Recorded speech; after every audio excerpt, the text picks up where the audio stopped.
Order online at picassospizza.net. What is up, everybody? Welcome to this Trainwreck Sports podcast where we are here to pay the bills, and it is finally game week. It's Ravens week, and we got the whole squad. Let's bring them all in. We got Mike Bunt, we got Carson Hayek, and we got AJ Sapolsky here for the first episode of the first regular season preview episode of this 2025 NFL season, and it couldn't start off in a bigger way. The Bills host the Baltimore Ravens Sunday Night Football. If you're living under a rock and didn't realize that, coming up here 8:15 Eastern on Sunday. We're going to get into it all, but first we have to start with the big news of the day. We're going to start off hot here, and I'm going to go right over to Mike Bunt. Gabe Davis is once again a Buffalo Bill. It's crazy. Or your initial reactions to the news this morning? Yeah, absolutely wild to have him back in Buffalo. Not surprising after he visited last week, and you saw a lack of interest from the rest of the NFL. No matter how much they try to hype it up as he had interest, if he had legitimate interest, he wouldn't be coming back to the Bills on the practice squad, even if he does need a ramp-up period. But I think this is good for the Bills. You have a guy that's has familiarity with the quarterback, the offensive coordinator. He's a former number 2 receiver for the team. Right now, you have him on the practice squad. He's good insurance, basically no cost. You hope you don't need to use him in the near future, but if there are injuries, if there is players ahead of him not playing well, you have the ability to call him up at any period of time. And I think Gabe Davis in an offensive role like Mac Hollins last year, minus the special teams contributions, could be an effective player as a wide receiver 4, wide receiver 5, and bring value to the Bills, where right now at wide receiver 4 and 5, you really have unknowns with Curtis Samuel and Elijah Moore. Yeah, they have speed. Yeah, they have the ability to separate. But really, what have either shown during their time in Buffalo to this point? Absolutely nothing. So if they don't step up, they're going to be in trouble. And Gabe is going to have the ability to possibly steal reps and steal opportunities down the stretch. And if at worst he's a practice squad guy providing depth, well, you could do a lot. You could do a lot worse than that. And especially later in the season when injuries happen, that's what you want on your team. Yeah, I'm with Mike on this. I think that, I'm not surprised at all with the signing of the practice squad. I knew kind of when he visited that it was either going to be the Bills or Steelers, and the Steelers hadn't really done anything. They needed major wide receiver help. It was getting close to the regular season, and I don't feel like Gabe obviously is there health-wise yet either, so I don't think the Steelers would have gotten an immediate impact from him like they needed. So I think it makes sense on all cylinders. I think he's a guy that was a captain a few years ago. They elevated his role to what they thought he could be, even though he wasn't that player. He got a big contract in Jacksonville because of essentially, the 200-yard playoff game against the Chiefs a couple of years ago in the divisional round. So that really helped him, but he's really not done much of anything the past couple of years. I'm fine with the signing, and just to kind of like build off Mike's point. After Keon Coleman, Khalil Shakir, and Joshua Palmer, and I know Palmer and Coleman have yet to really prove a lot in the Bill system. Palmer more specifically, but that's because he hasn't been here. They have big plans for him. They're giving him $12 million a year. There's not really anyone proven behind him. And Gabe Davis has done more than all of those guys, Terrell Shavers, Curtis Samuel, and Elijah Moore in this Bill system. So it makes sense to me to have that kind of safety net. You know what you expect from him. You know what he can give you. He's a plus run blocker. Struggles catching the ball at times. He's not the greatest 50-50 ball player, even though that's what he was looked at out of college. But I like the skill set. I like the familiarity. I like the decision from the GM, and I'm fine with it. It's what I expected, and it's really kind of we've been spending all this time talking about all these, Jordan Phillips, Jordan Poyer, Gabe Davis, like all these practice squad players that aren't even going to be on the field, and during the regular season unless injury. So I'm looking forward to moving past talking about practice squad players that are former Bills and talking really about and diving into this actual players that'll be out there on Sunday. Yeah, I think you guys said it right on. I think this is a guy who the Bills know what they're getting out of him. He's going to be a role player at most at how it stands right now as a practice squad guy. So you can definitely do a lot worse. He's put up numbers in the past. Obviously, like you said, last 2 years have kind of been, he's just kind of been running routes out there, and he's been banged up too. So to me, it's a really low risk deal. Like, it doesn't hurt having Gabe Davis being your 7th wide receiver or first guy to possibly get called up for a game here and there, and possibly a high risk play. Like high reward play. We've seen him make plays in the past where he's had incredible games, like that playoff game against the Steelers. He had over, I believe, 200 yards or something close to that, something ridiculous. So this is a guy, like, he's had his moments in the NFL, and that's kind of hard to find when you're talking about other guys currently on the market as far as wide receivers that you might be looking at. Like I brought up a few episodes ago, they brought in Willie Snead back in, I believe, late July or something like that. Like, he's got good numbers, but he hasn't been in the league the last 3 years. So it's kind of a weird spot to be in, and to have somebody who's 26 years old or something like that to come in with the numbers and pass that he's had. The Bills know what they're getting, and he's a guy that, you know, you could do a lot worse with, and he's got potential as far as if you need him to play a game, he can definitely be serviceable for you. So nobody wants to be the brave one that Brandon Beane should be fired for today's signing. That this is the final nail in the coffin for the Bills' chances at a Super Bowl in this administration. No one wants to be brave enough for that. Can we say it though? The narrative surrounding some of this is crap. It's crazy how insane people are on Twitter. And then, like, I'm not saying this to take shots at any local media people, but they're saying, well, Gabe Davis himself wasn't polarizing, but how the fans and how the Bills looked at Gabe Davis made him polarizing. Well, whose fault is that? Like the whole reason Gabe Davis is hated by the fan base is because everybody thought he was going to turn into some Pro Bowl receiver and had lofty expectations. It's not like Gabe Davis did anything saying, I'm an all-pro, I'm a diva, I'm this star. Like, he was a 4th-round pick who averaged 7 touchdowns a year in 4 seasons in Buffalo. Like, averaged 670, 680 yards a season on basically 40 catches. And people look at him as a disappointment during that stretch, when if you look at the average return on a 4th-round pick receiver, he's far exceeds 80% of what 4th-round pick receivers do in the NFL the first 4 seasons. But we look at him like the dude sucks. It's because our expectations for him were too high and they didn't meet reality. And yes, I fall victim to that. I thought he was going to be a good number 2, but also some of it was how the Bills used him. Also, they used him in the intermediate part of the field. They tried to have him as a vertical threat, and the Bills probably misused him quite a bit. They probably should have had him as a wide receiver 3 in hindsight. But I get so upset by fans that are like, this guy is lucky to even be in the NFL. Like, no, like, even at his worst, another team thought he was a $13 million guy. Like, so it's not just Buffalo. It was another team across the NFL. And at his worst, he's a wide receiver 4 in the NFL. And Jake, you said this, 26 years old. How many people have you heard talking about Tyrell Shavers as this guy with immense potential who can really break out in the future? Tyrell Shavers is entering his 3rd season in the league, and he is 26 years old. Gabe Davis is entering his 6th season in the league, and he's 26 years old. Like, it's funny because on one end, people are saying that Gabe Davis is washed up and that he has nothing left, and then the player on the team, in the same receiver room, people are looking at it as a bright future, and they're the same age. It just shows that most people don't have any idea what they're talking about when it comes to certain things. And it's just narratives and preconceived biases in their heads. And you know what? Davis isn't wide receiver 2. He's not going to get 1,000-yard seasons. He's not going to be an impact player, high impact player. But if he's your wide receiver 5, like say he comes in and this is just a ramp up period for him to be wide receiver 5, I can live with him being a Mac Hollins role where he's a 15 to 25 catch guy for 200 to 250 yards and 3 or 4 touchdowns. Because come playoff time, they might need that. And in a pinch, that's better than relying on somebody that you've never heard before in the practice squad stepping up, whom you may or may not know what you're getting out of in a big moment.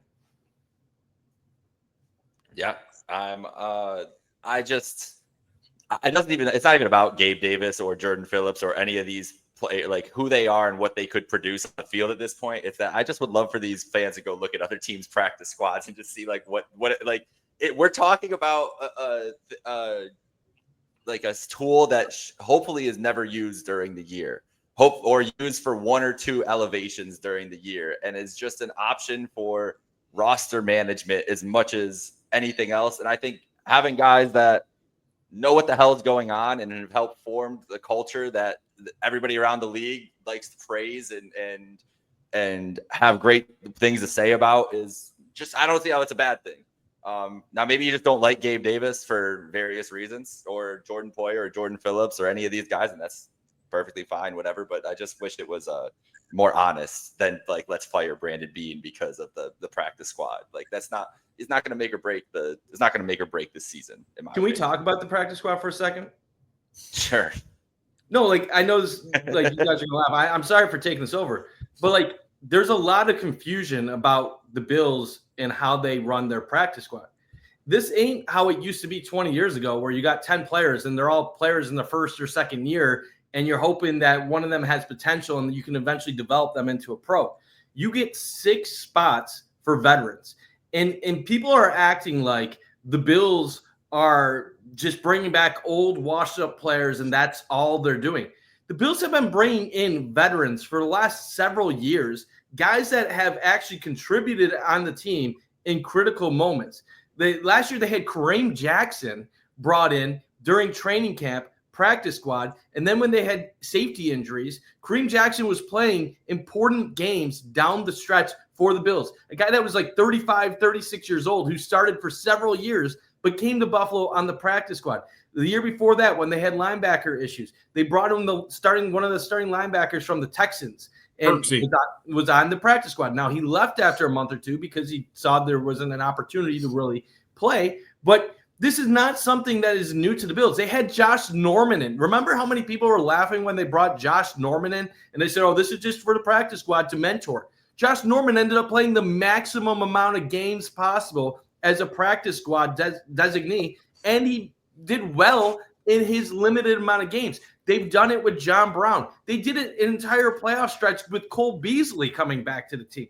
You bring these guys in because some of them, they're familiar with your system. So basically you're saying somebody familiar with our system that is older is going to be able to contribute on a shorter leash and come in right away, rather than have somebody that's 23, 24 that doesn't know anything, and we have to get them caught up to everything, and we don't know what they're going to do out on the field. So it's familiarity, number one. And number two, a lot of these other veterans that bring in, they know the level of play they're capable of. So it's less of a risk. It's basically giving you 6 additional players on your roster. And the Bills don't look at the roster as a 53-man roster. They look at it as a 59-man roster. So the last 6 spots of the practice squad, Dane Jackson, Jordan Phillips, Gabe Davis, guys like that, those are essentially guys that Jordan Poyer, they're guys that they know aren't going to be making other teams' rosters at this point, or would have low interest across the league, but are good enough to make their roster. But they keep them on the practice squad because they don't need to risk the last 6 spots. So those spots like Tyrell Shavers, who they know would get claimed by somebody, that's a roster spot. But then Gabe Davis, who doesn't have that interest, practice squad. It's all strategic, and I don't understand why fans don't have a better idea of what Brandon Beane is doing when he's been doing the same thing for over 3 years now. And it really shows a level of boneheadedness and ignorance throughout the fan base that they're just now catching on to what the Bills have been doing for over 3 years. Definitely. I mean, go ahead, like Chris. to build off of you, but Devontae Freeman was signed in January years ago to the practice squad. Kenny Stills was a part of that as well. Like, those are just to name a few. Like, they've been doing this for 5 years now. So, I mean, they're just using this to their advantage as far as, depth. And then also I'd like to bring up, like, last year in a comparable guy in the depth chart, obviously 2 completely different players and how they play. Jalen Virgil was in the spot on the practice squad last year. I believe he played in 2 games. He played against Seattle last year, and I'm forgetting the other team. But I would rather have Gabe Davis any day of the week other than Jalen Virgil, who didn't even make the 53 this year, and then obviously didn't make the practice squad either. So for me, I'd much rather have Gabe Davis. I think it just shows to the depth that they're looking for. And again, if you're a team that's trying to make a run, you'd prefer more proven talent that's been in the past, and that's an added bonus when you have veterans with the 6 extra spots. So they've been doing this for a while now, Bun. I believe that's a really great point that you just made. So I'm all for it. I think whatever you can do to improve depth mid-season, why not do it? Agreed. Well said. Let's move on to let's move on to our next part of this show where before we get into the Ravens, I want to hear from you guys on we have not done we're not big on, haven't done a lot of predictions, projections, everything else. There's got to be one thing each of us has here that we are that we want to predict for this Bills season, looking at the season outlook. Carson, I will start with you. So what is your big bold prediction, positive or negative, like whatever it is, but what is something that you're sure of that you believe that's going to happen for this Bills season this year? Well, I think offensively, and I brought this up a little bit as far as overall in our group chat a few days ago with team regression, how I think that's a possibility. But I think in a specific spot where I could see regression, I think it's going to be offensively. It is so incredibly hard for the Bills offense to put up 30-plus point games like they did. I mean, it was clockwork last year, the amount of times that they did it. It was like, okay, they're going to score 31, 35 this week. I don't see that happening again. Obviously, they're going to have an upper half. They have the MVP at quarterback. Josh is one of a kind, right? But to me, I think they overperformed a little bit last year. Obviously, they overperformed compared to expectation, but I think they're going to level out a little bit last year. I think it's another year of film out on Joe Brady. I love him. I think he's great, and obviously he's a great adjuster. But I just cannot see a team this year scoring 30-plus point games 13 times, let's just say, for instance, this year. Like, that is such a hard thing to accomplish year after year. Like, look at the Chiefs for an example. Like, eventually your offense people start picking up on it, that the league starts making adjustments, right? Like, hey, they're still efficient. They get the job done one way or another. But that offense has slowed down a little bit these past few years, and that's been a big talking point when it comes to CBS or you name it with mainstream media. So for me, I think the offense is going to be anywhere from that 5 to 12 range in points per game. I don't think you're going to be averaging 31 points a game and putting up 30 left and right. So I don't know. That's just I'm pretty confident by that take. If I'm wrong in the right way, I'd completely approve of that, and I'd love to see them average 32 points a game or whatever again, because that means we're doing good. So that's where I stand. I think there's going to be some slight regression this year on the Bills' offense. Yeah, I like that, Carson. I think that is a valid point, and I think, again, there's a lot of returners, but there also is some new faces being integrated there. I'm going to stick on the offensive side of the ball. I think that Ty Johnson is going to jump Ray Davis at running back 2 by the end of the season. That is my bold prediction for this offensively, at least. I think he's going to outsnap him this year. I think he's really going to take a more assertive role. I know they're probably going to use maybe James Cook a little bit more. I hope they do. I want to see a little bit more James Cook. He was at 54% of the snaps last year. I want to see that increase to maybe 60. But I really do like Ty Johnson. He's a north and south runner. He runs hard. He can catch the football. You saw him in big moments all year, especially that Lions game, really come up with some big plays. Allen's comfortable with him. So I think Ty Johnson will be the better option behind James Cook at the end of the year over Ray Davis. And I still think Davis will have his moments and he'll contribute, but I do trust a Ty Johnson more at this point.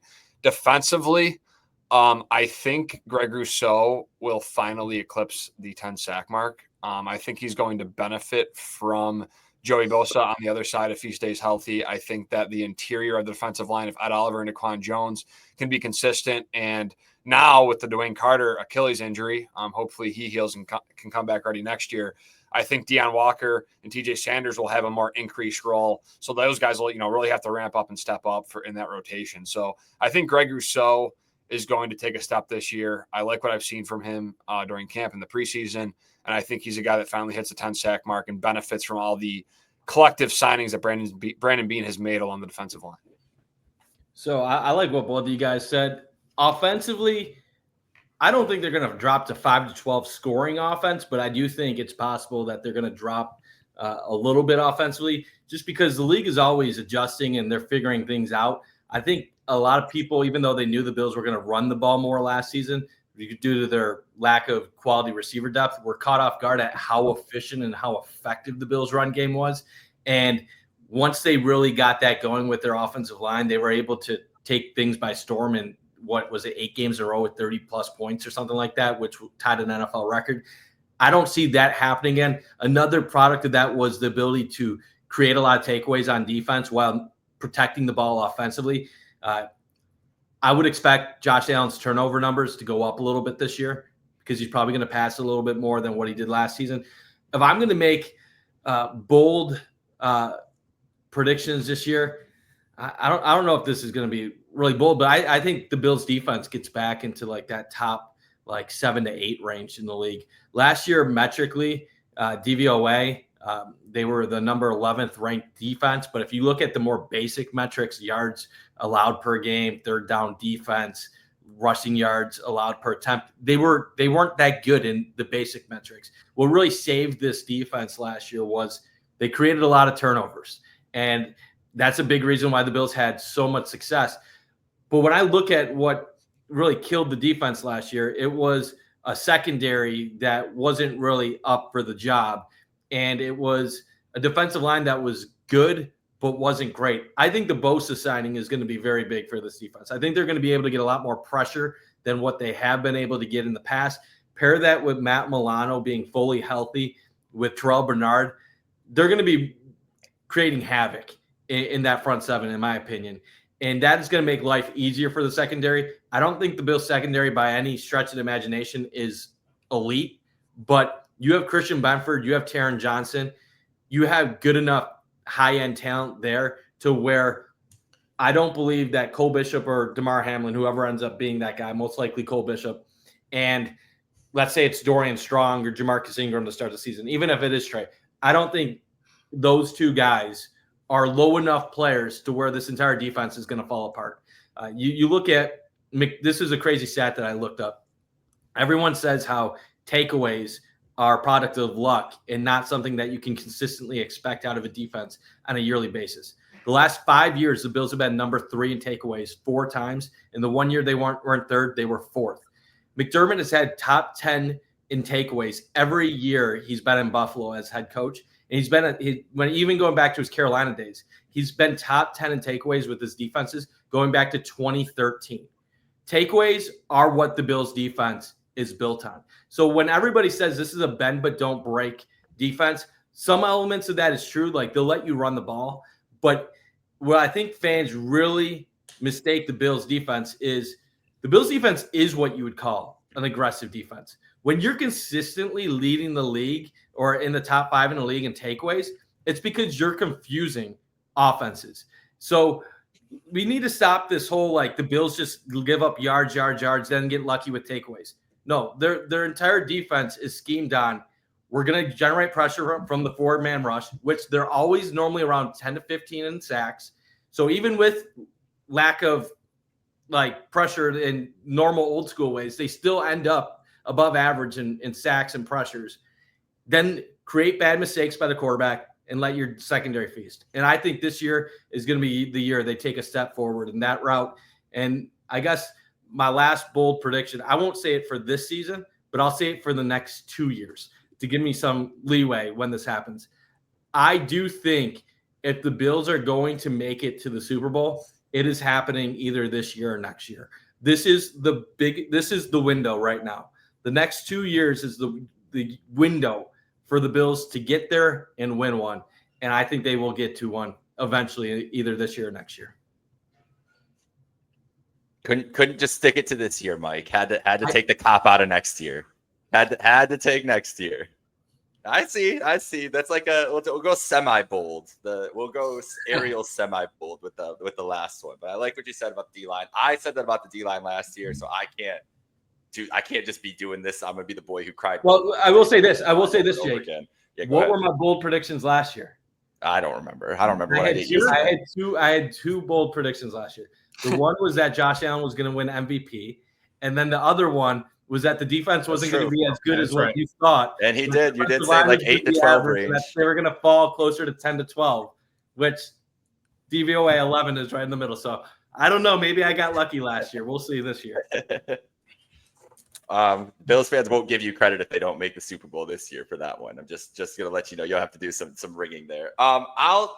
We got some comments here that I want to get to right after this. My bold prediction is just directly in line with where I've been arguing with most people about things in general. I think Cole Bishop's going to be pretty solid.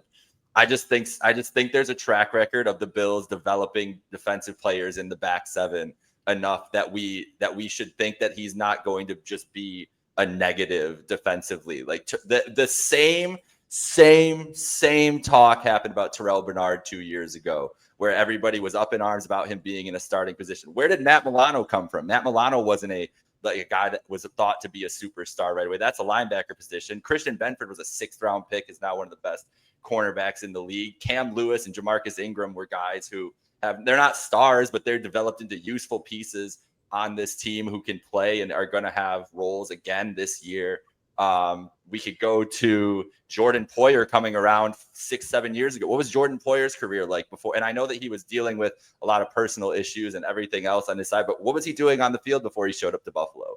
Well, like there's so many countless examples of this team and this coaching staff getting the most out of what players of their players, specifically in the secondary, even if they're limited in talent, even if they're limited in potential. And this is not a guy who's limited in talent or potential. It's a guy who had a second round grade, who started 4 games last year and got hurt. And the coach has said the biggest thing he's needed is reps. So do you think that maybe reps will help him? I think reps help everybody. So that's where I'm at. I just think he's going to be solid. I think that the track record shows more that they've been able to turn these guys into productive players than just crashing out. And if you want to bring up Kaiir Elam, I mean, I just didn't think he was a good fit to begin with. And you could go back various podcasts, especially right when he got drafted, that I mentioned that. So that's just where I'm at. I just think Cole Bishop's going to be pretty good. And I don't have all the comments today. I saw so many comments on the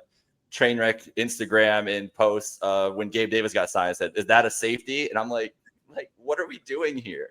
Like, this is like the second you bring in a safety, you're saying you're done with it. Like that's what it is. That's what the asset management would be. So that's where I'm at. I think the guy's going to be good. Kaiir Elam 3 years. Like, fan base gave Kaiir Elam 3 years, and they want to give up on Cole Bishop after 1 year. Not even like half a year. Like, he played 16 games, but when did that shoulder injury happen? Like, I don't remember exactly what it was. Middle of the year. We know it wasn't the same for him after that. And that takes reps away from you. Like, getting him on the field is important. And maybe it looks bad against Baltimore week 1, but but the point is to get him ready for week 10, get him ready for December, get him ready for the playoffs. That's just where I'm at. Like, I just have faith in this staff with what they've been able to do with the secondary for years and years. Any other big things? I don't really have anything. I'm kind of in line with you, Carson, on whether the offense probably regresses a little bit, just because that's just how these things work. I also think that we can't expect as many turnovers as last year from the defense. So that pressure from the defensive line and being more sound in the back end is going to be more important than ever. But I think the Bills know that as well, like every other good team. But any other predictions? Anything else you got here? I got one. Jordan Poyer starts more games at safety than DeMar Hamlin, if injuries. Ooh. That's bold. I kind of like that. Give me Tyler Bass making 85+% of his field goals. Oh, I don't know if that's even crazy, Carson. That's like his career 17 to 20. Yeah, that's what I'm saying. And everybody's like, let's sign Greg Joseph. Well, give the guy a chance. I'm with you, Carson. I would take that too. Like, I was the guy in the stadium during the Miami game that when it came to the 61-yard field goal, I was like, he's making that. He's probably going to make this. And 22 yards. Crazy, man. I'm like, off the side of my house. I got it. No, a 61-yard throw was perfect for Bass because he just has to boom it and not give a shit. Because if he misses it, nobody's like, oh, he missed a 61-yard. So he doesn't care there. He's just kicking it, and he's not like. I think Bass's problem is probably more mental than other things, to be honest with you. Agreed. Immediate stat check: 84.5 over his career, 82.8 each of the last 2 years. So 85 would be plus rebound.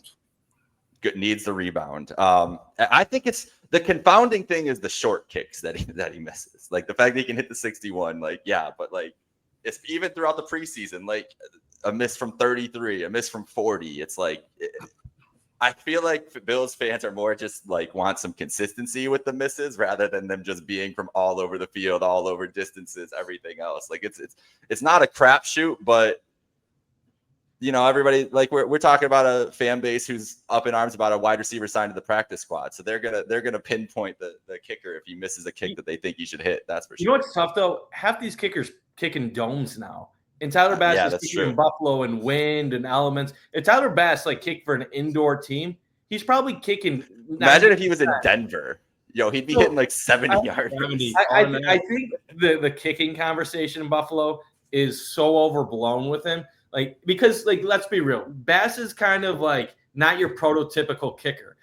He has sometimes he has movement on the football, let's just say.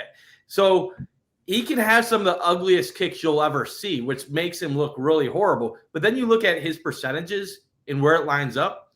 He's right there with most of the other kickers in the league, despite playing in tougher conditions. I think he's a perfectly fine kicker. We just let our eyes think that he's not as good as what he really is. Yeah, fans are just I'll go back. Fans are just more emotional this year about everything. I think that's what it all comes down to. It's a like the association of Gabe Davis with failure is why most fans, or not most fans, but why the fans are mad about Gabe Davis. And it goes to what Mike said about the expectation. Why is Terrell Shavers at 26? No one cares because we haven't seen him yet, right? There's the uncertainty of what he could become or what he's become. And he's also a good story, undrafted. He's been on the practice squad the last 2 years. He made a big play in a big moment in a preseason game where they trusted him.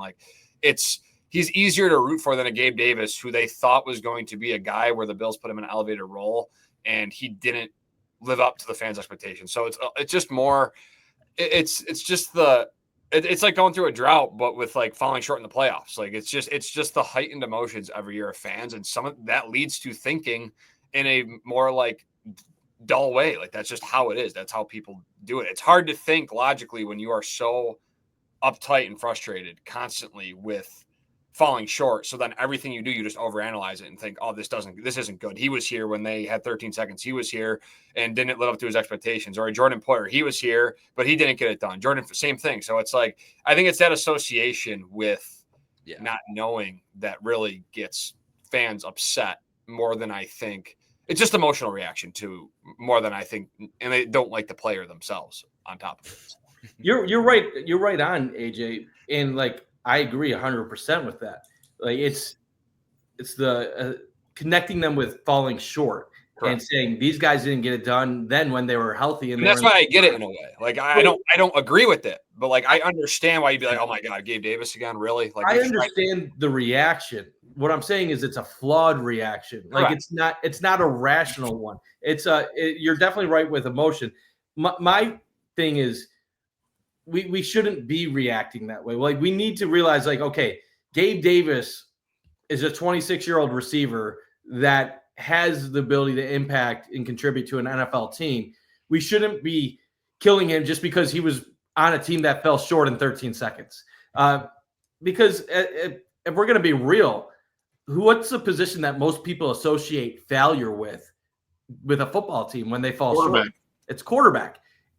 We don't do that with Josh Allen because obviously Josh Allen is tremendous and the Bills wouldn't be anywhere close to where they are without Josh Allen. But the fact of it is we put a higher amount of blame on other players because we have to mentally, we're going through mental gymnastics. We're scapegoating everybody else to a higher degree because we don't want to accept that it's 53 players on a team and that each one of them could do something slightly better. The Bills would have gotten past Kansas City one of the last 3 times.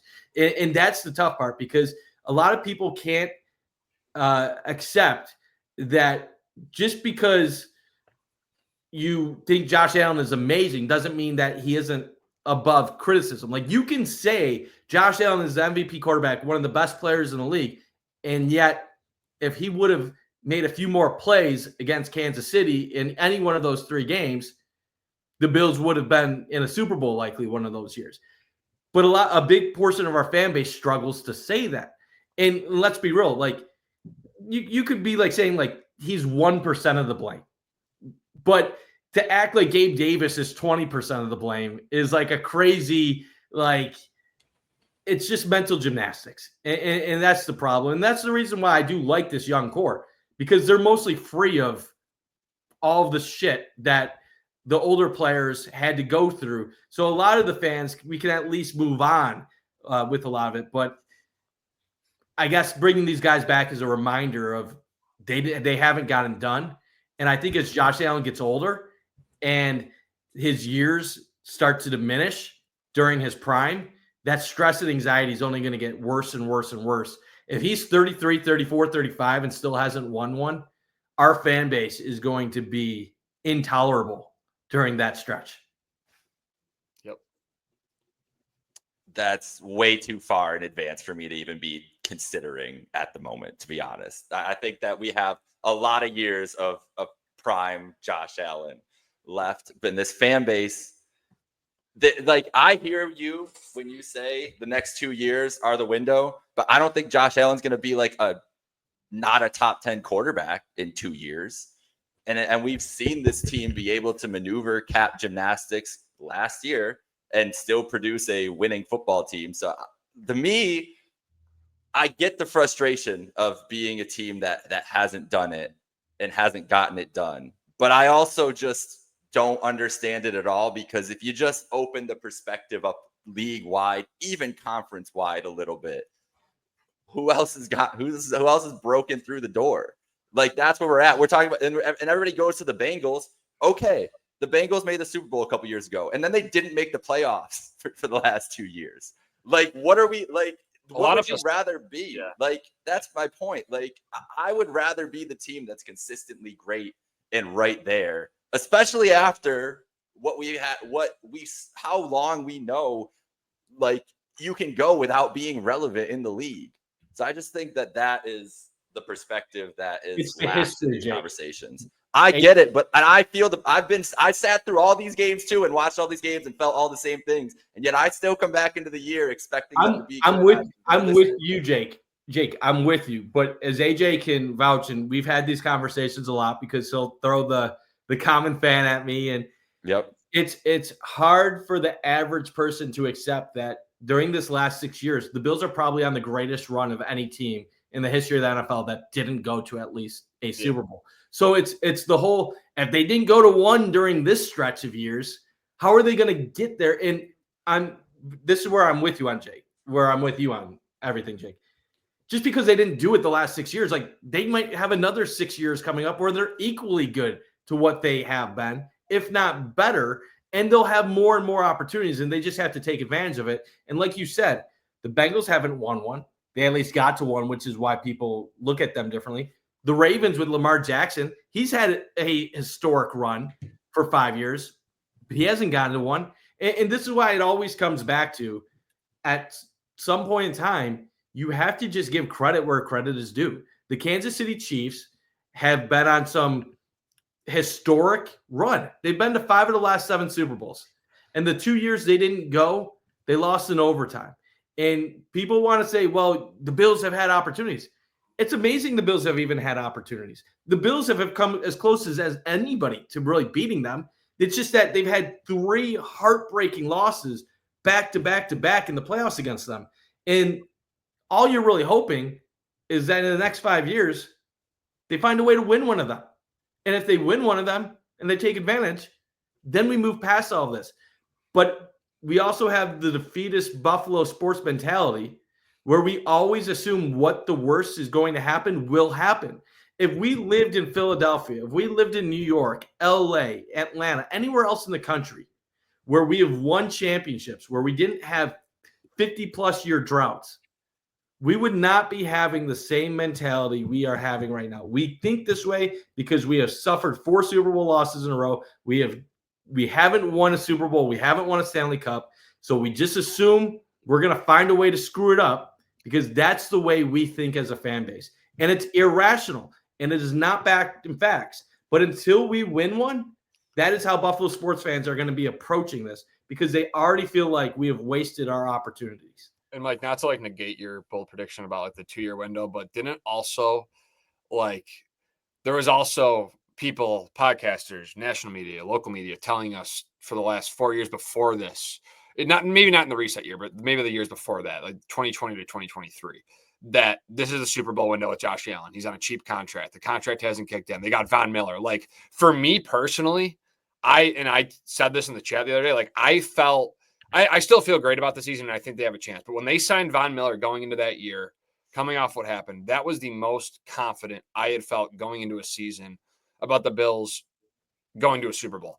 And that's the thing, like with fans, they're hearing it constantly. The common fan, they're hearing it constantly. People say, oh, this is the window. Oh, that was the window. Like, I feel like in hindsight, we all said 2 years ago that, oh, this is the window the next 2 years for the Bills to figure it out and get it done because of Von Miller signing or something like that, or having Stephon Diggs, or the camaraderie with the offense, or having a great defense. Like, that's what's hard, is we're always constantly saying, oh, these next 2 years of the window, these next 2 years of the window. And it's never like, we're not getting there. So I think that's hard. And I agree with you in the thought process, Jake, that like it still can happen. Just because it hasn't happened, it doesn't mean it won't happen. But there haven't been major changes. The head coach is still here. There's been fans that have been done with him since 2021, and they're still trying him out there. So it's just a lot of emotions for a team that they have the best quarterback, if not a top 3 quarterback in football, paired with a great defense in a regular season for the most part, besides last year. And they still can't figure it out when it matters. And props to the Chiefs, respect to them. They're a great team. But I think that's why it's hard when fans are constantly hearing, this is the window. No, now this is the window. No, this is the new window. Like, we're constantly just churning those. But that comes from listening to national media. And I think, as we've learned as time has gone by, that's a recipe for disaster. Don't be listening to the talk. Were we saying that though, Mike, like 3 years ago, that this is the window? Okay, so I'll put it like this. In hindsight, like, you know what I mean? Like, in hindsight, the 1 year where I entered it and I was like, this is the year, like, they got to win it. Like, this is the year. Was the year they opened up against the Rams on Thursday Night Football, coming off of the 13 seconds. Everybody that offseason was saying, this has to happen. Like, if you really look back at, like, the McDermott era, 2020 came out of nowhere. Like, that was like their elevation. Like, yes, 2019, they made the playoffs, but Josh Allen ascending to superstardom, that was 2020. They weren't ready yet to compete with the Chiefs in their place. Like, that was just COVID year. Like, they overperformed. 2021 was the disappointing season where they caught fire late, and that was 13 seconds. That felt like a wasted opportunity in the playoffs. 22, like, in hindsight, after Damar Hamlin's situation, you also had Dawson Knox's brother died. There was a shooting in Buffalo. There was a lot of stuff that. Yeah, but at the time, that's not what we were hearing, though. We were hearing that was going to. Understand, but like at the beginning of the year, it felt like it was their year. But as that season wore on, that especially that Chiefs game, like Von gets the sack, Von makes the play, like Taron Johnson makes the interception. It was like was going right, but then Von and Trey get hurt. Yeah. You think about it, Von then tears his ACL. Greg Rousseau wasn't 100% going into the playoffs. And even, like, not even going to talk about the rumors, but like there was things that happened off the field with that group. And against Cincinnati, it just all fell apart and it was a disaster. Like, I'm not going to excuse it. It was a disaster. The next season, they come back. They look like a much better unit, but they just couldn't put it all together. And I guess the thing that's frustrating is if we really look at the playoffs 2 years ago when they lost on the Tyler Bass missed field goal. This has to be the year the Bills are at home against that team that year wasn't really that good. They were sloppy, like a lot of turnovers, a lot of mistakes. Again, made a run late. Like a lot of this was. I think the thing that's more frustrating is the Bills have made runs in all these seasons late in the season. And normally when you look at late season runs, it carries into the playoffs. But no matter what the run is, they can't carry it over against Kansas City. And I think what it comes down to is the Bills are front runners. They're used to playing ahead of games. And even last season, what kind of changed? They weren't as front runner oriented. There's a lot of games where they were close at halftime and they really laid it on in the third and fourth quarters. But what changed last year? They started becoming better situational football. They were running the ball better. They had different ways of playing football. You look at the Bills 2024 and prior, they were more of an air raid one style offense where if you shut down their passing game, you could slow them down, which I think is why in the playoffs they had struggles sometimes against certain opponents. I'm not saying like when I say struggles, I'm not saying like they're not putting up points. I'm not saying they're not scoring, but like you look at the Cincinnati game, you look at even the playoff loss to Kansas City in 2024. People forget like that wasn't an explosive offense. That was like dinking and dunking the entire game, like 5 minute, 6 minute drives. And then last year was the first time where I really saw like this is a complete team that really has the ability to play a different style. So like a lot of fans are going to look at the Bills and they're going to say wasted opportunities all those 5 years. I don't think all those teams were balanced, complete teams. Now, they all had the ability to win the Super Bowl. I think last year, while less talent, was the most complete team that the Bills have had under McDermott. And that's why I believe that their vision going forward is going to get them to where they want to be. Because if you want to take out the passing game, I believe they can run the ball on you. They have different plans of attack. And I remember going into last season, how many people did you hear on WGR? How many people did you hear on the local media laughing at the Bills and Joe Brady for wanting to run the ball? Everybody was saying they better not run the ball like they did at the end of 2023-24 season when Joe Brady first took over. They're saying no way the Bills are going to be running the ball that much. Well, they did. And it coincided with their best season and the closest they've gotten to the Super Bowl under McDermott and Allen. Why? Because running the ball is a mentality. You need to have your ingrained in your linemen, ingrained with your running backs. And then you add in Josh Allen on top of it, you're unstoppable when you have the two working. So I'll say this. When I said 2-year window, I'm not saying the Bills can't win a Super Bowl in like 4 years, 5 years, 6 years. But what I'm saying is these next 2, maybe 3 years is going to be the best opportunity for them to win one during the Josh Allen era. And it's because they have the right collection of offensive philosophy, play caller, quarterback, passing game, run game, and then you still have McDermott controlling the defense. And let's be real, I always talk up Kansas City. And like, let's be real, you have to talk up a team that's gone to 5 out of 7 Super Bowls and probably should have gone to 7 in a row if we're like being real. One of these years, Kansas City is going to lose a game that they shouldn't lose in the playoffs. And you just have to hope that you're the team that takes advantage of a Kansas City loss. Like, if we're really being like, look at it, say the Bills are a 1 seed and they get Houston as a 4.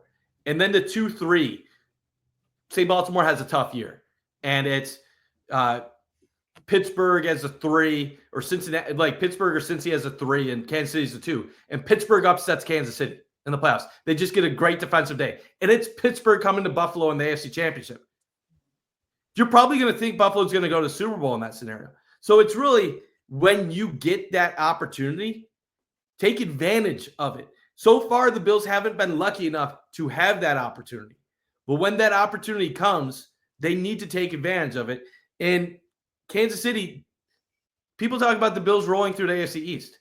The AFC West is not the cakewalk it has been the last 5 years. They're going to be more challenged than what they have been in previous years. If Kansas City drops, that's where you have to take advantage. Because the Bills have not had a first-round bye in any of these seasons with Josh Allen and McDermott. I'm telling you, that's the difference between them making it and them falling short.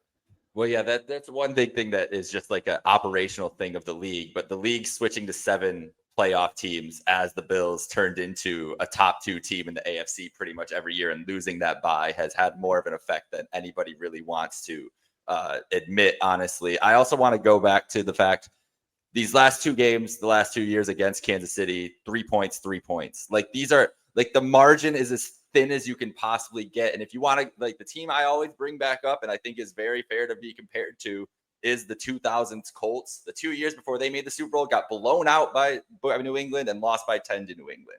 Like, that's a team who wasn't even as close as the Bills have been in these moments. It's a mental hurdle that this team has to get through. And I want to bring it all the way back to what we were talking about with the fan psyche and everything else.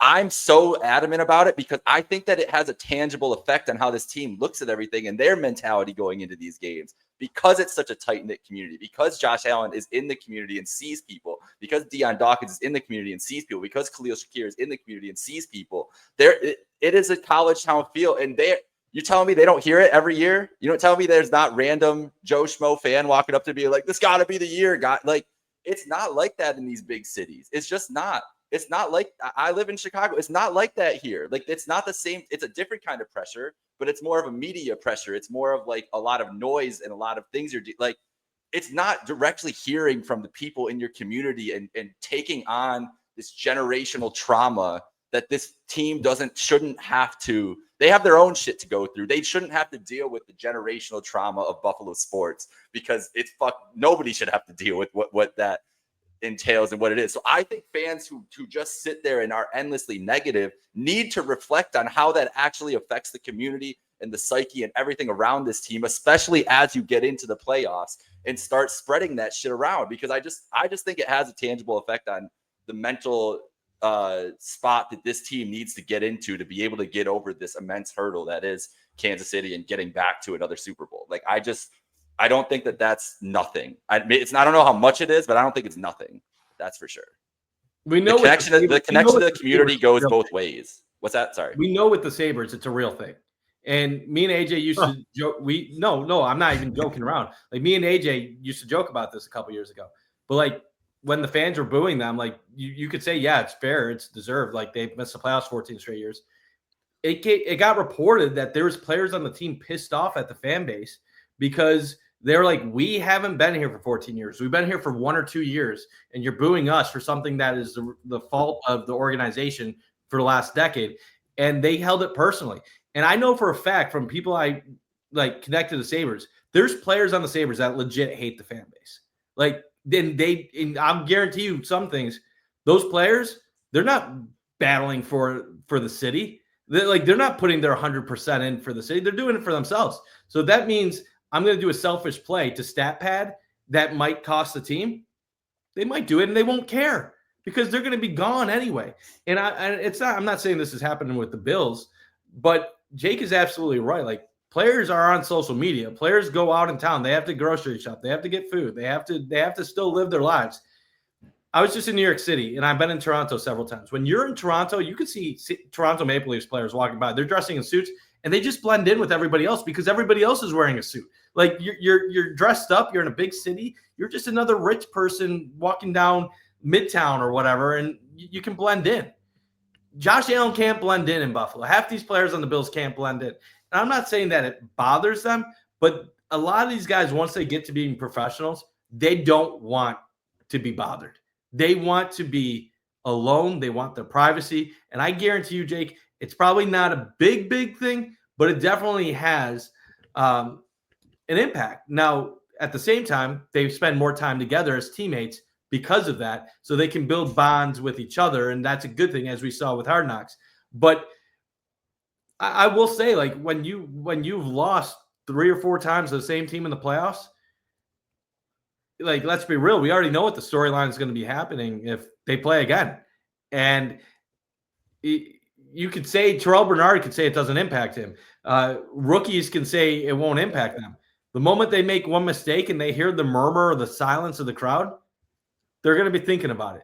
And then once you start thinking about things and you're not playing loose, you're not playing free, that's when you make a mistake. And when you think about the razor-thin margin between what the Bills and the Chiefs are, every little play makes a difference. And that could be Tyler Bass missing a field goal. That could be Deion Dawkins letting Chris Jones to get just that extra foot on him, which impacts Josh Allen's release.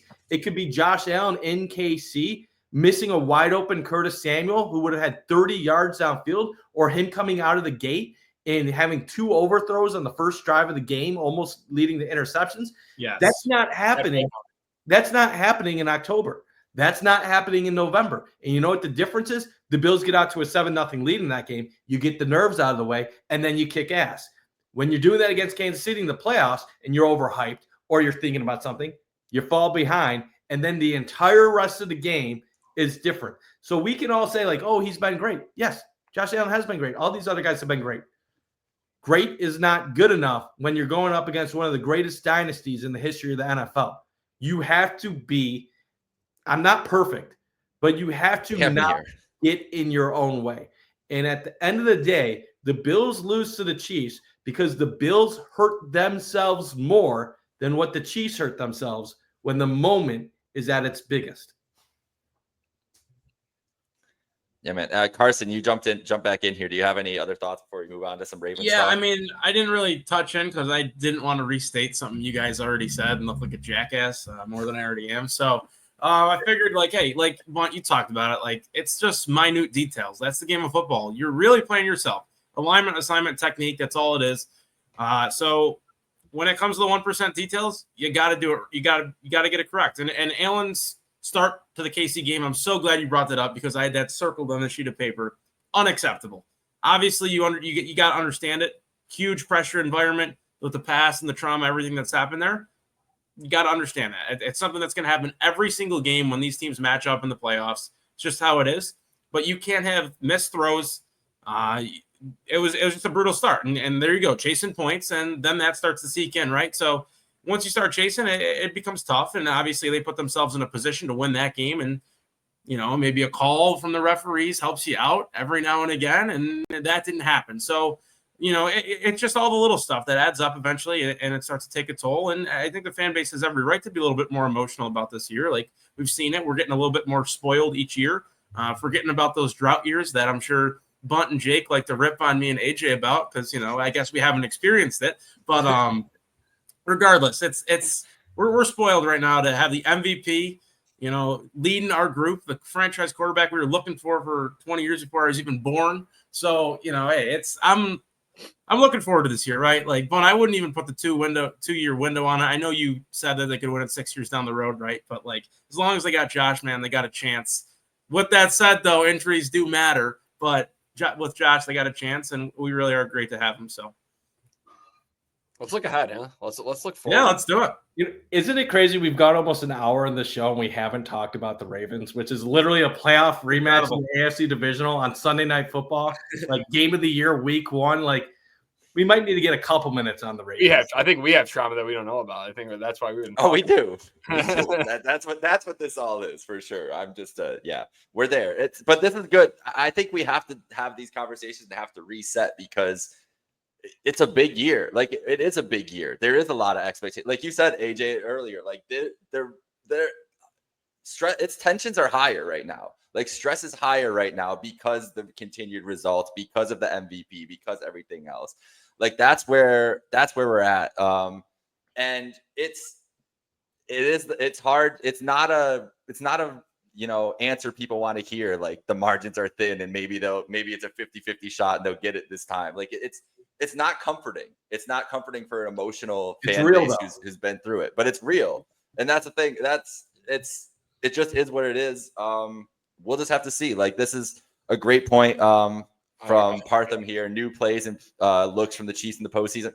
Absolutely. We know the Chiefs specifically have saved stuff for the Buffalo matchup from the regular season to the playoff matchup and rolled things out there that they haven't done before. I think the Bills need to also think that way, but it's a hard dichotomy when you're trying to get the 1 seed. You want to push for that and everything else, but also trying to save stuff for a matchup later on that might not happen. It's hard to do. The Bills, though, I just really do think it's a lot of, as you said, I've never heard this before, Carson, alignment, assignment, technique, right, as 3 easy words. It really comes down to the simple things and the Bills getting out of their own way in a lot of these things. Like it comes down to the Bills are their own worst enemy. Can they not do that this year? Can they not do that on Sunday against the Baltimore Ravens? Carson, let's start with you as you're back here. The outlook for this game. Ravens, Bills, 2 of the best offenses from last year. The Ravens also one of the best defenses by the end of the year last year. Obviously a heavyweight matchup, Sunday Night Football. It's high of stakes as you can get as we're talking about. We've talked about the 1 seed a lot, and we expect these 2 teams to be right near the top of the conference. So what are your thoughts on this matchup heading into Sunday night? Well, I have a lot of them, right? Like I think a lot of us do. First, for starters, we got to remember the opponent here. We got to remember it's week 1. That's a huge disclaimer because I know how volatile everyone's going to be, and it's really hard not to be. If we win this game, crown the Bills Super Bowl champions. That's going to be the mood of everybody. If we lose this game, Sean McDermott, fire him, Bean, fire him. That's just, we got to relax. First of all, we were playing a great team week 1, a team that really, whether or not they should have beat us last year in the playoffs is a different story because they beat themselves. Yep. So there's a lot to go, but we got to remember it's week 1. First of all, take some time, relax, enjoy the game. But for me, it's tough. Like Ravens defense, they started the year off terrible. They really turned up though towards the back half of the year, and it carried over into the postseason. I still think they struggle against the pass. They were ranked, I have it written down here. I believe 31st against the pass last year. So, I mean, they bring in Jair Alexander to try to help that out this year. I mean, they got Kyle Hamilton, who's looking to take that next step. Van Noy was a beast, Roquan Smith. I mean, you name it. Marlon Humphrey's still there. Like, they have the talent. So Malachi Starks is in the back end as well, guy who, we were looking at over here come draft time. But I wish. The talent is so there for them, which is why I'm a little nervous about them, because like those are some really quality dudes and they just didn't perform, as a whole last year to probably how they wanted to. But as far as like offense, like to touch on what we just touched on with KC, like, it's week 1 of the year. There's no more important time when you start getting nerves and everything like that. Like that week 1 is a huge nerve test and a mental battle. It's like, do I still got it? Like, are we still good? Because there's a lot of question marks. Nothing's proven. Especially when you have a lot of new guys and free agency and everything in the offseason took place. So for me, I'm looking for the Bills offense. Get Josh some easy completions, get him in rhythm, get the offense in rhythm. Worst thing that happens is you start 3-0. We can't have that or have a turnover. So real easy stuff. RPOs, play action, some bootlegs, you name it. Run the football a little bit. Do what you do well. And again, like if Baltimore, they lost the playoff game themselves last year. That's how I'd phrase that. You can't have a bad snap, then Lamar fumbles it, and then Lamar, with the turnovers last year too. So you have to play yourself. Like I know we're going to talk about turnovers here in a few minutes, but it's a game I'm nervous about. I know they're nervous about, but this is what you want. Week 1, Sunday Night Football. It's a privilege to have this pressure. But I like our chances. But again, we assignment technique, like I said, Jake. So we're playing ourselves. But I'm sure we'll get the score predictions. But I guess I'll give it to AJ and then Bunt for their takes as well here. And let's welcome Mr. Porter here. Yes, sir. Fan. We're good with all fan bases. Happy to have you here and looking forward to Sunday Night Football. I'll toss it to AJ. Yes, sir. I'm looking forward, like everybody, to this game. It's Josh Allen, Lamar Jackson, the two heaviest debated quarterbacks of who's better. And both of them have nothing really to show for it. I mean, Lamar has the 2 MVPs, Allen has the 1 MVP, but in terms of the big overall goal of winning a Super Bowl, neither of them gotten there. So this is a, big test for both teams. I think defensively, this defense is going to get, tested right away.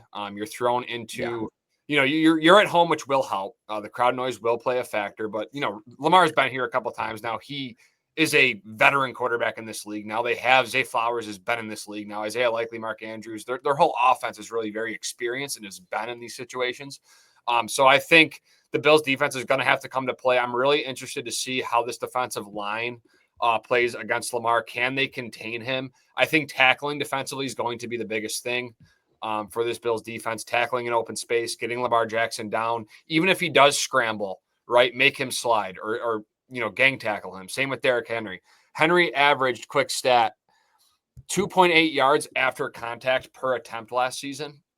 So that to me says that you have to get him down right away. You cannot let him, burst for an 80-yard touchdown run from the first play or 90 yards, whatever it was on the first play of scrimmage. The more he gets steamed, the more he's blocked up front, the better he's going to be because that gives him more, speed just more speed to get through the holes. Momentum. Momentum. There it is. More momentum to, really execute what he wants to do. So I think tackling defensively is going to be huge. They need to be able to be all over the ball. They need to play fast. They need to play disciplined as well. I'm really excited to see how this defensive line looks. Offensively, really, Carson hit the nail on the head. Get comfortable. I would love a couple scripted run plays, a couple bootlegs, play action. I want to see more play action out of Joe Brady this year, so I'm looking forward to seeing that. Get the ball in Keon's hands early, right? He's a guy that is going to have a lot of pressure on him this year. Get him some looks where he can get open early, maybe some yak, and get him nice and comfortable in this game. Khalil Shakir, we really know what we got. So overall, really looking forward to it. It's going to be a battle between two great teams, two great players in Josh Allen and Lamar Jackson, two great coaches in Harbaugh and McDermott. And where else would you rather be? I mean, I'm going to get there. 4 o'clock, tailgating, Sunday Night Football, final home opener in Highmark Stadium. The emotions are going to be high. Carson also hit the nail on the head with if they win, it's the Super Bowl. It's the year, right? We were talking about that earlier. It's the year we're going to be hearing that. throughout all of Orchard Park and throughout the national media. And if they lose, I think people are going to be upset, but I think we'll rationalize it better to say that it was just week one. But either way, I don't think either way, don't get too excited because a lot's going to change. A lot of injuries can happen throughout the year. And I'm just looking forward to the Bills playing hard, executing, taking care of the football, getting pressure on Lamar Jackson, and hopefully walking away with a W. I think it's going to be a fascinating game on Sunday, especially because these are two teams that in recent years don't really get off to the best of starts. Now, the Bills, it's normally their openers. The Ravens, sometimes it's early games in general. Last year, obviously, we all remember the Bills going up against Arizona, falling behind 17-3 before having a great second half, finding a way to hold on at the end. Ravens, they had a tough loss against Kansas City where Isaiah Likely nearly ties it up. They looked like they would have gone for two if he ended up in bounds. And then you have the loss against the Raiders. Kamal saying, if we beat you, I'll be happy. But if we lose, it'll suck. But it's only week one. We'll see you again in January. That's absolutely the case. It's crazy to have a game like this week one because you're tempted to say, well, this is the game of the year. Like, this is a huge matchup. It's a rematch between the playoffs last year. Two defending MVP quarterbacks. It's an amazing matchup to start the year. That's not like a Thursday night with the Super Bowl champs. And the tough part you got to tell yourself is both of these teams are going to take on. Well, I don't know if Baltimore does, but both of these teams are going to be taking on Kansas City later this year too, because Baltimore obviously won the AFC North. The Bills win the AFC East. So even though this is a huge game for both teams, like they still have another big one that might be bigger for both teams. And I guess the thing that's intriguing about me is you never know what's going to carry over from season to season. Baltimore last year had a lot of Buffalo similarities from the earlier Josh Allen, Sean McDermott era, where they were kind of, I don't want to say front runners / top heavy, but they had the unbelievable roster. They had the ability to put an onslaught on teams, just kill teams. When they were at their best, the Ravens were the best team in football last year. But a lot of times they would self-sabotage themselves. They would get in their own way. They would cost themselves. And that's the reason why the Ravens haven't won a Super Bowl with Lamar is because they get in their own way like we saw in the playoffs last year.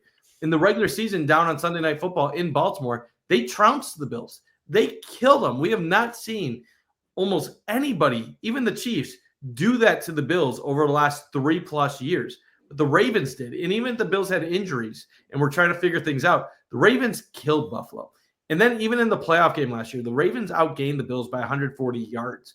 So, yes, Buffalo, I think, played the game that they wanted to. But a lot of times when you see Buffalo playing the Ravens, they realize they have to try to slow down the Ravens. So it's more containing them. Trying to make things longer, trying to limit their explosive plays, contain with your defensive ends, run the ball, kill clock. But you never know what you're going to see season to season. What's going to be interesting in this game is, are we going to see more of what happened in the playoffs last year or more what happened on Sunday Night Football last season? And I really don't have an answer. I don't like the matchup of Lamar Jackson going up against the Bills secondary right now. That's very scary for me.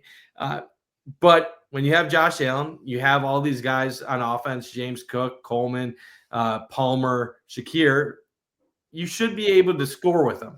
So ultimately, this is a game to me. Who makes fewer mistakes? Who protects the ball? Who's smarter? And I can't tell you with certainty how that's going to play out. I really don't know. If you ask me who the more talented team is, I'm probably going to say the Baltimore Ravens. But it's in Buffalo. It's a home opener. Both teams are going to be riled up and ready to go, and we'll just have to see how it plays out. But this is one of the few teams in the NFL where I look at them and I say the Bills have to play their best football just to have a chance. And I don't even really feel that way against Kansas City. Yes, the Bills lose against Kansas City, but I think a lot of times against Kansas City, it's the Bills getting their own way. Against Baltimore, I don't even think it's the Bills getting their own way. Like, they have to play their best to beat the Ravens. I think the biggest thing about looking at just as you mentioned, the start, like this being week one and being how important can this matchup be? You're also looking at it from the Ravens and Bills side for what they both have a week 7 bye And Kamal here put in there, they got KC early. They do. They have KC week 4, but listen to the Ravens start of this season compared to the Bills. At Buffalo, home to Cleveland, whatever, home to Detroit, at Kansas City, home to Houston, home to the Rams. A lot of home games, but that's a tough stretch to start your season.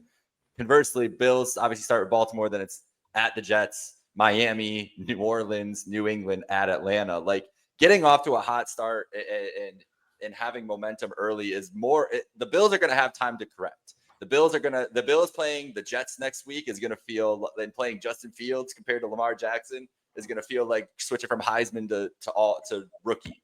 Sorry, at least through the air, at least it's going to feel like that. Like it's a lot different of a pressure on the team for the where they're going to be at. Like, I mean, yeah, I feel you, bro. Like this is, and then the back half of the schedule is a lot of the AFC North division games too. The schedule has worked out better for the Bills than it looks for the Ravens this year, the way the schedule has fallen, and that's just what it is. So while I don't think there's any lack of motivation or any motivational difference going into this game, which I've seen some people be concerned about, like, oh man, the Ravens need to get their lick back from the playoffs. They're angry from last year. Like the Bills are going to be just as motivated as the Ravens coming into this game to get it done, all the emotions, everything else. That start to the season is way more vital, I think, with this week 1 game for Baltimore, just for the outlook of where they're at with having to play the teams they have to play in these first 6 weeks than the Bills do. All that being said, I think it really just we talked about that D-line earlier. We talked about Joey Bosa, a healthy Matt Milano, Terrell Bernard. That's where this game gets decided. If that D-line and the linebackers are just getting pushed around, the Ravens are just going to be able to run the ball like they were last year in the early season matchup. It's going to be a long day for the Bills. I really think the offensive side of the ball, I think Josh and Co will be able to move the ball and get into the 20s and put them in a position to win. I think they've been able, besides the disaster that happened on Sunday night last year, which had a lot to do with a Shakir injury and just other factors going into that game, it more comes down to me the trench battle on that defensive side of the ball. Ed Oliver, Daquan Jones, the new defensive tackles, the young guys, can they make an impact? Can Deion Walker have a play? Can TJ Sanders have a play here or there? Can Joey Bosa get to Lamar? Can Milano make an impact spying Lamar in this game, however they try to defend it?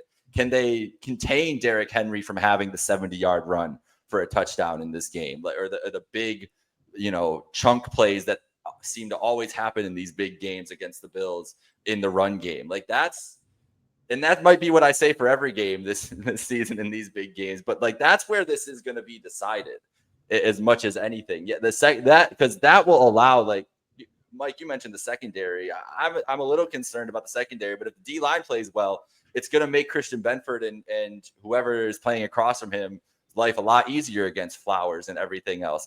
Likely being out is a huge factor in this game, because I think Ravens fans, and Kamal can mention it in the comments here if he wants, I don't think they're as confident in Mark Andrews after seeing him from last year. And it's not just from the playoff game. It looked like he slowed down a little bit last year, likely kind of took over that spot. It's not going to be, they need Isaiah Likely to be as good of an offense as they want to be, specifically in the passing game this year. So for me, it just comes down to, can this defensive line unit, revamped almost tenfold by the Buffalo Bills, have an impact on Lamar and Henry enough in this game? Because Josh, really, like you said, the thing on offense is just eliminate mistakes. And Josh was the best at it last year. The least amount of negative plays, whether it came sacks, turnovers, everything else. We talked about regression to the mean for just the offensive scoring. Is the Josh turnovers going to rear their head again on the offensive side? That's the thing that I look for too, especially against a defense like this. Kyle Hamilton back there, one of the best, most talented defenses in the league. Is he going to be pushing it all? Is that going to be, or is this something that's completely changed over for Josh, and he's just the guy that doesn't take sacks and doesn't turn the ball over anymore? Because last year, if we're just looking at it holistically for his career, last year's the anomaly. Like last year is then usually, if we're talking about regression, those things regress. So the Bills having a clean game offensively and the defensive line playing above expectation, I think is the way that you get this done. But I agree with you guys in the fact that I think that the Ravens have a better roster, and this is just a tough matchup for this team, specifically in the regular season. Even a couple years ago when they won that game in Baltimore, they're down 20-3 early and have to storm back. And there's a controversial roughing the passer call that I'm sure Ravens fans would be happy to bring up on Josh Allen that kept that game alive late into it. So they've had to have breaks and be near perfect. And in the playoff game last year, obviously the turnovers and everything else, bringing up Mark Andrews again, like they've had to be near perfect to be on the same playing field with this team. I don't see how it's any different. This is, and Josh in here, they do well against Henry, but it's that 75-yard run is within the game breaker in a couple of these matchups with Tennessee and with Baltimore in years past, and other teams too. So that's where I'm at. I think the Bills can win this game, but it's a really tough matchup for a week one when Josh. We haven't seen Josh. I mean, not that we ever really see him in the preseason, but we've seen growing pains, as you mentioned, in season openers, and just what's this defensive line going to be able to do against this kind of team in this spot here? It's a big question mark heading into this season, and it's the biggest test they'll get early on. No doubt. So, anybody want to make a prediction? Yeah. I mean, let's go. I guess I can start us off. For me, although it's week one, like I don't think we can throw the point out the window that like, hey, this like let's say both things go right for both teams. This could be the number one seed on the line. Like if this is a game that's week 16 scheduled, it's on prime time and it's getting ads everywhere pushing. It's the race for the number one seed. So although it's week one, like this is a huge game when it could come down to the number one seed. So I think that's what makes this so special between Lamar and Josh. Pair that with the one seed possibility. But with this said, we talked about it. Ravens, when they're hitting, most talented team in the league by far. And just the identity they have of smash mouth football, but then they can also run read options, and Lamar is versatile as can be. And then just when you send guys in the box, they throw it over your head and play action, and it's such a diverse RPO game. So pair that with a defense that was red hot last year, and they're going to be a really tough beat. So for me, it all comes down to the turnover battle. 80% of teams that win the turnover battle, something like that stat, get the job done. The Bills are going to need a turnover, an interception, a fumble, you name it, if they have any chance at winning this game, in my opinion. Could they do it without a turnover? Yeah, but it's going to have to be a score that's like 45-42. In that case, though, I think Baltimore's just got a little bit more, especially to start the year with their schedule and everything like that. I think they got a little bit more juice than the Bills. Give me Baltimore 30-27. Damn. Wow, Carson. Year after year. Typical Carson. It's typical Carson. Wow. Typical Carson. Well, we got Jets week 2, so you just wait. Don't call us a Homer Bills podcast. We got Carson here for all the negativity. Someone's got to bring it. Yeah, so I'll go next here. Again, I think this is a great matchup. I talked about it a little bit ago, and I do worry about this secondary, but I do think it is a fair test for this Bills defense. I think Cole Bishop is going to be in situations against Baltimore in big moments down the stretch. I think we could see if Max Hairston doesn't, get it going or does well with his reps when given when he comes back from injury. I think we could see a Jamarcus Ingram or a Dorian Strong in these big moments. So these games, I think, are the most important for these players because they are in these moments in games that matter even more than just, a typical regular season game. And they all matter.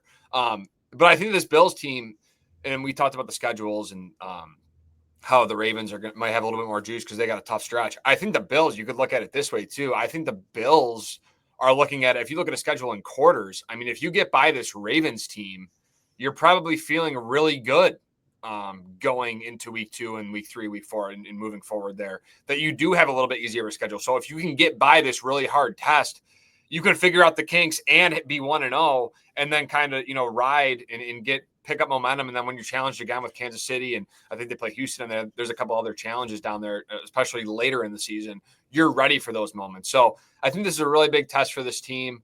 I think the Bills fall short. I think they are going to lose 27-24 in Highmark, the final home opener of the season with the fans rowdy. I just think this Ravens offense is going to do more than what I think this Bills offense is going to do. I think the Ravens offense is just more ready. The Bills, I'm not saying the preseason really matters, but Josh Palmer still needs to get integrated. Keon Coleman, we still need to figure out with what he is. He's going to have to really assimilate himself into this offense with Joe Brady and what he can do coming off I would say an average year for expectations and dealing with the injury.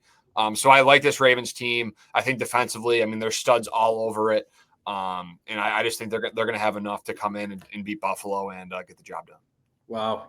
You guys are unbelievable. We might as well start calling this the Pay the Ravens podcast. Bias bunt. You guys are giving them bias bunt. Here we go. You guys are giving them a lot of stuff. Those Ravens are going to get fed off all the food that you're giving them right now. You guys not remember what happened last January, the last time these two teams played? Do you not remember which team won when it mattered? I think you guys are forgetting a lot of history between these two teams and playoffs. Yeah, it was in the playoffs. It honestly really, really bothers me what I'm hearing out of all of you guys, because I also have the Ravens winning 27-23. AJ, for as much as we go at it, like our predictions are almost like identical. I'm glad I'm on the under though. That's the only thing that's different is the over-under was 50.5. So you going over, me going under makes me feel a little bit better that at least I would win some money on that. I don't feel good about this game because you think about it, the Ravens offense always seems to be gelling. Like I early in the year, I know that they've struggled in some of these games last season against the Chiefs and the Raiders. But Lamar Jackson, September, October seems like unstoppable. When he has his guys, he's healthy. They're full strength. They have the ability to run. Their receivers are getting open. Like we forget who was it? Zay Jones. Oh my God, Zay Flowers didn't play last year in the playoff game. That makes a difference. Like you're going to have to contend with that. That's another weapon you have to deal with that will make a difference for the Ravens. And if the weather is good, a lot of these games against the Ravens where the Bills have won, I don't want to say it's been a factor, but it's had an element. Playing in the cold in Buffalo in January isn't the same as playing in 70 degrees and ideal temperatures. The game in Baltimore a few years ago that the Bills won and came back, it was a rain game. There was a lot of weather elements to it. Perfect elements. It's going to be hard to stop Lamar where they have great footing and they know what they're doing and they have full speed and nothing really to slow them down. And the other thing that scares me a little bit too, the Bills haven't really played anybody that matters in the preseason. Are they going to be ready to go week one? Khalil Shakir hasn't been practicing. Is he going to be 100% in this game? We haven't seen Josh Palmer and Josh Allen play together in actual game reps. Offensive line wise, they haven't even had a lot of snaps. How are they going to look with James Cook, who I wouldn't expect that to be a big issue, but he missed several parts of training camp. So I have concerns that they might be a little rusty offensively. And then defensively, I'm with you, Jake. The Bills' defensive line is going to win them or lose them this game. I don't care what people say about the secondary. That's not going to be the ultimate factor in what wins this game. When the Bills play Lamar Jackson, the one thing you always see them is contain. It's try to keep Lamar in the pocket. Don't let him go downfield. So you're going to have receivers that are going to have time. They're going to have guys that get open. But can the Bills generate enough pressure and stay in their contain to where they can make Lamar Jackson make difficult decisions and not just be able to run all over them and have 5 million seconds to make whatever decision he needs? That's going to be tough. It's going to be very tough. Greg Rousseau has had good moments against the Ravens, and then he's had bad moments in contain against the Chiefs the next round in the playoffs. This is where Joey Bosa makes a huge difference. If Joey Bosa and Matt Milano come to play and they bring it this game, Bills absolutely have a chance. Those are the two biggest players in this game for me, for the Bills defense. If they show up, the Bills have a chance to win. If Bosa and Milano struggle, it's going to be a long night for the defense. I have this going 27-23. I could flip it. I could see the Bills winning that way, but I don't know revenge or any of the emotions from last year really make a difference. Yeah, Baltimore wants to win. They want to give it to Buffalo. Ultimately, it doesn't matter when it's week 1 versus the AFC divisional round. The Bills are going to be just as excited to win an opener in front of their home crowd. So we're going to have a good game. I think it's a coin flip. Edge to the Ravens just because I think they have a slightly better roster. Wow. I can't believe what just happened over the last 10 minutes here. I agree with everything you guys said. I think that it's a scary matchup for a season opener. The Ravens are probably the most talented roster on paper in the NFL. And I think that that's fair to say. I think a lot of people would agree with that. Maybe you want to talk, if you want to talk the Eagles, like that's the only other team I think you talk about, but Lamar Jackson is the ultimate tiebreaker in that scenario. Obviously much better quarterback than Jalen Hurts. So I think it's the best roster in the league. I think that there's a lot of worries about what the Buffalo Bills have to do to kind of slow down Lamar Jackson. But I do think you mentioned the thing that I'm most optimistic about, Joey Bosa, and specifically a healthy Matt Milano and Terrell Bernard in this matchup, coming in and being able to have an impact on this game. I mean, the Milano thing in the last couple of years has just been like, there's been no consistency, right, with him on and off the field. Coming into this season fully healthy, there's a lot of people who I've seen a lot of mentions of him in like top 5, top 10 linebacker conversations if he's playing at his peak. I don't know if he's that guy anymore, but if he is, he has a tangible impact on this game. But it is the defense. Like I said, it's all up to the defensive line. But I think you guys are too low on the Bills offense. I really do. I know that we have talked about regression. I know that we're worried about what the chemistry is going to be like with the wide receivers and everything else, but it's year 2 of chemistry with Coleman and Shakir. We've seen what he can do with that. Josh Palmer, maybe Palmer isn't going to be the guy right away in this moment, but we talked about Josh last week talking in depth about wanting to get Kincaid more involved. Healthy Kincaid is a big difference for this offense. This offensive line was one of the best units they've ever had last year. Nothing's changed on it. And yes, they've been one of the healthiest units in the last couple of years in the league. But week 1, they're as healthy as they can be walking into week 1 with everything else. I think that goes the same for that defensive side of the ball. When we're talking about Milano, when we're talking about Bosa, just the health, I think, benefits the Bills as much as anything else in this matchup. So I think the tiebreaker comes to the being at home here, and I'm going with the Bills to win 24-23. Let's go. One of us had to. One of us had to, Jake. I get it. I respect you more, Jake, because you knew, like, okay, all of us are going anti-Bills right now. I'm picking the Ravens, and you're like, I know I'm going to get this pick wrong, but I'm going to pick the Bills because we want Bills fans to know. No, that's not it at all. That's not. See, about them. I can't wait until I'm going to clip this immediately, like 5 seconds after the game ends when the Bills win Sunday, because Mike Bunt needs to get dunked on so hard. Yes. And so it'll be there immediately. We got to do standings this week. We all basically just said the same thing about the same game and picked a 3-point margin, but Bunt had to take his shot to get it in. So all right, Bunt, you're setting the tone for the season. Let's go. I'll be ready for it. I picked the Bills to go 15-2 this year. I think they're going to be the best team in football. I don't think that the roster is as bad as low as everybody else compared to the league. No, they don't have the all pros. No, they don't have that. It's a young core coming up. They've built this thing the way with a lot of guys, not star players, with a lot of guys that fill the roles. They got better than last year. Nobody thought they were going to be the team they were last year. They got picked behind the Jets by Carson in the division.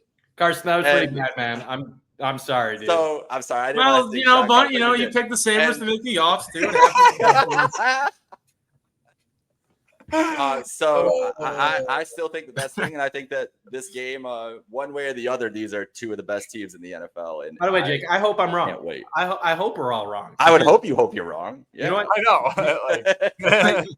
Maybe the 3 of us picking the Ravens is just because we're scared and we're living out of fear, and we don't want to be let down again, Jake, because we love the team so much and we don't want to be hurt.